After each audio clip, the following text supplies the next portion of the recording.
5:10 मा एयरपोर्ट पुग्नै पर्छ फेरि।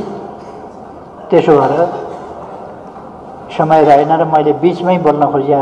मलाई सम्माननीय पूर्व राष्ट्रपतिज्यूले मेरा पनि कुरा सुन्नुहोस् न भन्दै हुनुहुन्थ्यो। तपाईँ राम्रै बोल्नुहुन्छ भन्ने मलाई थाहा छ भाइ। अब आज मात्रै सुन्नु पर्ने होइन, उहिलेदेखि सुन्दै आएकै हो। त्यसमा सुन्दै आएको छु। राम्रो बोल्नुहुन्छ थाहा छ। ईश्वर कमरेड बोल्नुहुन्छ, उहाँले नराम्रो कहिले बोल्नुहुन्छ, राम्रो बोल्नुहुन्छ। त्यसो भएर मलाई थाहा छ के बोल्नुहुन्छ।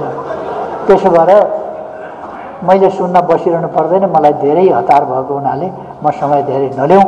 अब म यहाँहरूसँग बिदा पनि हुन्छु। मैले त्यही भएर अगाडि बोल्न इजाजत सम्माननीयज्यूसँग पनि इजाजत मागेको थिएँ र उद्घोषक मित्रलाई पनि त्यो इजाजत मलाई दिनुहोस् भनेर मैले भनेको थिएँ। उहाँले सबैले समझदारी राख्नु भएकोमा धन्यवाद।